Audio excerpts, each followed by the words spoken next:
imagine being betrayed by the people you trust the most. For 17-year-old Bernadette Walker, that nightmare became a horrific reality.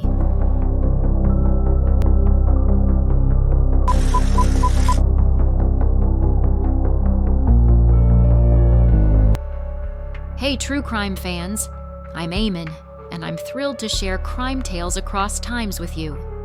Each episode will explore a new case, examining the evidence and discussing the twists and turns. My goal is to create a community where we can discuss these cases, share our thoughts, and learn from each other. So, let's get started. On July 18th, 2020, 17-year-old Bernadette Walker, affectionately known as Bea, seemingly vanished into thin air from her home in Peterborough, England. To those who knew her, Bea was a creative and fun-loving teenager with a passion for photography, studying the subject at Peterborough College and nurturing dreams of moving to the United States.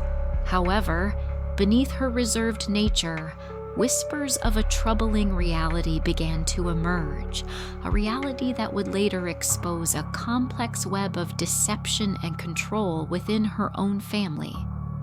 It appeared that Bea had confided in her mother about a deeply personal and disturbing secret, only to be met with a response that would prove devastating.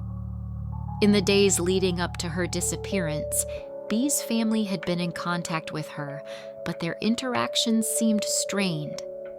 Her stepfather, Scott Walker, had picked her up from her grandparents' home, where she had stayed overnight, but what transpired during that car ride remained unclear. Scott Walker claimed they had an argument, and Bea ran away, but no one ever saw her again. As the search for Bea continued, her family's behavior raised more questions than answers. They sent text messages from Bea's phone to friends and family, creating the illusion that she had run away. They posted messages on social media, pretending to be concerned parents searching for their daughter. But as investigators dug deeper, inconsistencies in their stories began to surface, hinting at a more sinister reality. The investigation into Bea's disappearance would eventually uncover a tangled web of secrets and lies, but the truth about what really happened to her remained a mystery. Bea's family life was far from stable. Her mother, Sarah Walker, had multiple relationships and struggled to provide a secure home environment. She eventually became involved with Scott Walker, a man with a violent past who would later become the central figure in Bea's tragic story. Scott Walker had previously been married to a woman named Jill, with whom he had children. However, his marriage was marked by domestic violence and control, eventually leading to its breakdown. When he entered a relationship with Sarah Walker, his abusive tendencies continued. He became a father figure to Bea and her siblings, but his influence was anything but protective. Over time, Scott's behavior grew more oppressive, isolating Bea from friends and controlling her every move. July 17th, 2020. Scott Walker picked up Bea from her home and took her to his parents' house, where she appeared visibly upset and distressed. This followed an intense confrontation with her mother, Sarah Walker, in which Bea had accused Scott of sexual abuse. Despite Bea's emotional state, no one in the household took any action to protect her. The next day, on July 18th, 2020, Scott picked Bea up from her grandparents' home under the pretense of taking her back to her mother. However, Bea was never seen again after that car ride. Suspiciously, Sarah Walker waited 3 days before reporting Bea missing to the police on July 21st, 2020. Despite knowing that her daughter had not returned home, she made no effort to contact her friends, check with relatives, or even file an immediate report with the authorities. Her apparent lack of urgency raised immediate red flags for investigators. When finally questioned, both Sarah and Scott Walker insisted that Bea had run away and that they had received text messages from her phone claiming she needed space. However, from the very beginning, the police noticed discrepancies in their stories. Their accounts of Bea's disappearance did not align, and as investigators began digging deeper, a series of disturbing inconsistencies emerged. When authorities first received the missing person report, they treated it as a potential runaway case. But as detectives spoke with Bea's friends and family, a different picture started to emerge. Bea had been distressed and fearful in the days leading up to her disappearance, and her sudden silence, especially from social media, seemed completely out of character. Bea had no history of running away. She had never previously left home without telling someone, and those close to her said she had no reason to disappear without a trace. Her social media accounts went completely silent, a stark contrast to her usual online activity. There was no evidence of her planning to leave, no packed bags, no withdrawn money, nothing suggesting a voluntary disappearance. Police quickly realized something more sinister was at play. As officers pressed Sarah and Scott for details, their statements became increasingly contradictory. Sarah initially claimed Bea stormed out after an argument, later changing her story to say Scott dropped her off at a bus stop. Scott claimed Bea jumped out of the car and ran away but couldn't provide a specific location.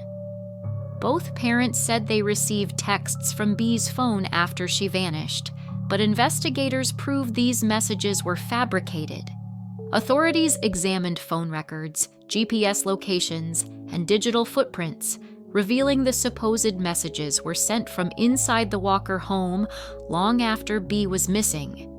Detectives scrutinized Scott Walker's actions, and more damning evidence came to light. Scott Walker told police that after picking up Bea on July 18, 2020, they had a disagreement, and she ran away. He claimed he dropped her off and stayed home. However, CCTV footage contradicted his story. Investigators found surveillance videos showing Scott driving to isolated rural areas at the time he claimed to be home. His vehicle was seen on roads leading to remote locations, suggesting he may have been disposing of evidence or hiding Bea's body. One red flag was Sarah Walker continuing to withdraw Bea's government benefits weeks after her disappearance. Authorities discovered Sarah knew Bea was missing, yet still collected financial support meant for her daughter. This indicated Sarah knew Bea wasn't coming back, yet she kept up the act of a worried mother. Scott Walker got rid of Bea's mobile phone shortly after she disappeared, making it impossible to track her whereabouts. Witnesses reported seeing Scott dispose of a large, unidentified item in a remote location. While police couldn't confirm what the item was, it raised concerns he was covering up evidence. Investigators analyzed Scott Walker's mobile phone records and GPS data, showing something suspicious. Scott's phone activity placed him near a remote area on July 19, 2020. This location was in the countryside, raising suspicions he had hidden something there. Phone records proved Scott's story about being at home was false. He had traveled to areas where a body could have been concealed. While in custody, Scott allegedly made a chilling remark to a fellow inmate, hinting Bea would never be found. This suggested he knew exactly what happened to Bea and had taken steps to ensure her body would remain hidden. As evidence surfaced, Sarah Walker started to break under pressure. She initially stuck to her story, but finally admitted helping cover up the crime. However, she denied involvement in Bea's murder and insisted she didn't know what Scott had done with their daughter. Despite overwhelming evidence, Scott continued to claim innocence, sticking to the story that Bea had simply run away. However, investigators built a solid case against him, proving his timeline didn't match CCTV and phone records. He disposed of Bea's phone and belongings, traveled to isolated areas, and Sarah helped cover up the crime by faking messages from Bea. Eventually, the truth became impossible to ignore. As suspicion grew, authorities intensified their efforts, and on September 10, 2020, both Scott and Sarah Walker were arrested. Scott was charged with murder, while Sarah faced charges of perverting the course of justice and aiding in the cover-up. Despite months of interrogation, neither of them revealed Bea's whereabouts or what truly happened that day. In 2021, the trial of Scott and Sarah Walker exposed the horrifying reality of Bea's abuse and betrayal at the hands of those who should have protected her. The prosecution painted Scott as a manipulative, abusive, and controlling figure who exerted immense power over Bea. The jury learned that he had been abusing her for years. When Bea finally found the courage to confide in her mother, Sarah, instead of protecting her, Sarah chose to stand by Scott. She called Bea a liar, dismissed her cries for help, and even threatened her to keep quiet. The evidence presented in court left little doubt that Scott murdered Bea on July 18, 2020, shortly after picking her up from his parents' house. Key findings included phone data and CCTV footage showing Scott making multiple unexplained stops in remote areas on the day Bea disappeared. A suspicious timeline of events, including Scott disposing of Bea's belongings and sending fake messages from her phone to make it seem like she had run away. Witness testimonies revealing Scott's history of violence and coercive control in his previous relationships and his household with Sarah and Bea. The prosecution detailed how Scott methodically covered his tracks, ensuring that Bea's body was never found. Despite overwhelming evidence, he continued to deny any involvement, refusing to reveal the truth about what happened that day. Sarah Walker was also put on trial for her involvement in obstructing justice. The court heard how, after Bea went missing, Sarah helped Scott fabricate text messages to make it appear as though Bea was still alive. She continued to collect Bea's government benefits, using the money for herself. The most damning evidence, however, was that she had chosen to protect Scott rather than her daughter. Instead of believing Bea's accusations, she sided with her abuser and allowed the unimaginable to happen. The prosecution argued that while Sarah may not have physically harmed Bea, she was complicit in covering up the crime and failed in her duty as a mother. After weeks of testimony and undeniable evidence, the jury delivered their verdicts. Scott Walker was found guilty of murder and perverting the course of justice. He was sentenced to life in prison with a minimum term of 32 years, meaning he will not be eligible for parole until at least 2052. Sarah Walker was convicted of perverting the course of justice and child neglect. She was sentenced to 6 years in prison for her role in the cover-up. As the verdicts were read, Scott remained emotionless, showing no remorse for his actions. Sarah, however, appeared shaken and tearful, but her betrayal had already been exposed to the world. Despite these convictions, one heartbreaking mystery remains. Bea's body has never been found.